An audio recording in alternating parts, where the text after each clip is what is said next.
गुड़हल पर वाइट चिपचिपी सी चीज़ हो या कली बनने के बाद कली गिर जाती हो तुरंत ही, फूल खिल ना पाता हो या पत्तियां टेढ़ी मेढ़ी सी हो रही हैं, येलोइश हो रही हैं, इन सब प्रॉब्लम्स का सॉल्यूशन आज के वीडियो में बताने वाली हूँ। बहुत ही आसानी से अपने किचन से निकाल कर कोई चीज़ आप इस्तेमाल करेंगे और आपके गुड़हल से देखेंगे कि 2 से 3 दिनों में सारी प्रॉब्लम्स जा चुकी हैं।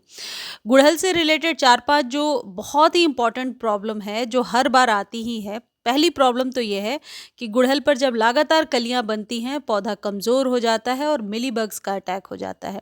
पहले चींटियां आती हैं, चींटियों की वजह से ही मिलीबग्स के अंडे इधर-उधर होते हैं और पूरे देखते-देखते पूरे ही स्टेम पर मिलीबग्स का अटैक होता है, या पत्तियां कुछ इस तरीके से लश ग्रीन ना होकर के थोड़ी सी वाइटिश होती जाती हैं, या फिर गुड़हल में कली गिर जाती है, कली बनती है और गिर जाती है, या छोटे छोटे फूल निकल करके आते हैं, पत्तियां कटी फटी होती हैं। इन सारी प्रॉब्लम्स का सॉल्यूशन बताने वाली हूँ। एक ऐसा खाद जो मार्केट से खरीद कर यूज़ कर सकते हैं और दूसरी ऐसी चीज़ जो अपने किचन से निकाल करके आप इस्तेमाल कर सकते हैं। दोनों इक्वली आपके पौधे के लिए ज़रूरी है और दोनों ही बहुत बेनिफिशियल है। तो इसके लिए सबसे पहले आपको क्या करना है? देखिए, ये एक चीज़ है, ये है एनपीके।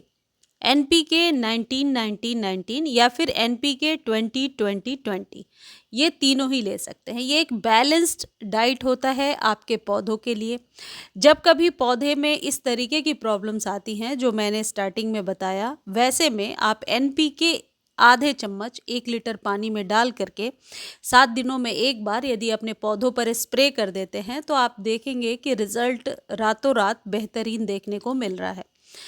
गुड़हल से रिलेटेड जितनी भी प्रॉब्लम्स हैं उनका ये सॉल्यूशन है। इसको घोलने के बाद थोड़ा फोर्स दे करके आप इस तरीके से, जहाँ पर भी समस्या है, जहाँ पर वाइट बग्स का मिली बग्स का अटैक है, वहाँ पर आप इस तरीके से स्प्रे कर दीजिए।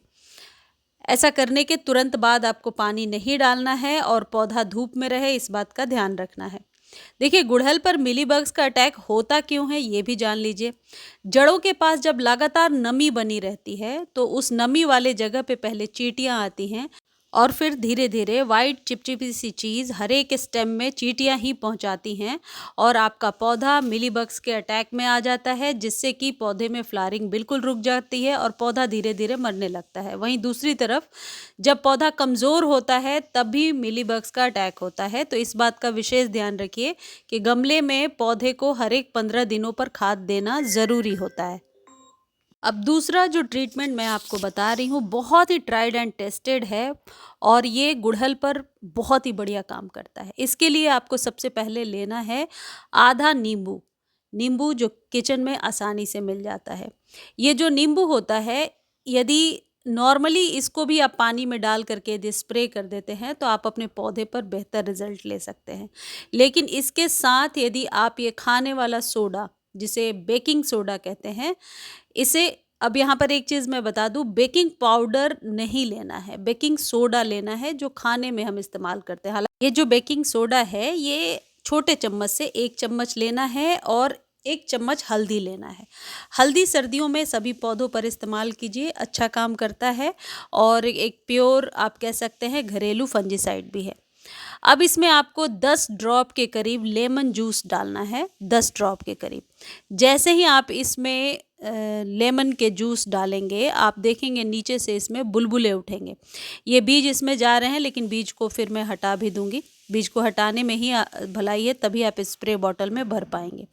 आप देखेंगे इस मिश्रण को जब हम मिलाते हैं, इसमें जो बुलबुले उठते हैं ये एक्सफोलिएशन का काम करते हैं। यदि आप अपने स्किन पर भी लगाते हैं तो ये टैनिंग को हटाता है और यदि इसे आप पौधे पर इस्तेमाल करते हैं तब भी ये सफाई का काम करता है, यानी कि आपके स्टेम पर जितने भी इस तरीके के मिलीबग्स वगैरह हैं उनको हटाने में हेल्प करता है।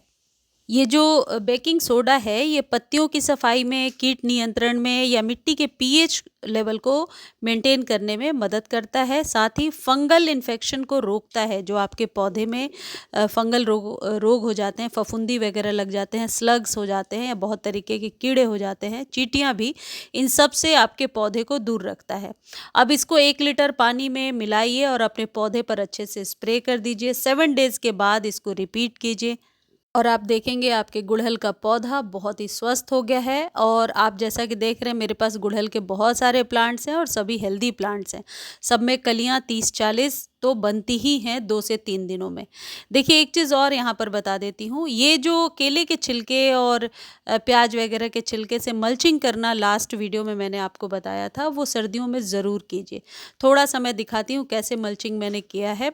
इसमें वेजिटेबल पील्स हो या फिर प्याज और केले के छिलके हैं, इनको मिट्टी में दबा देना है। जड़ों को इससे तंदुरुस्ती मिलती है और सर्दी और गर्मी दोनों ही में ये मल्चिंग का तरीका बहुत ही काम करता है।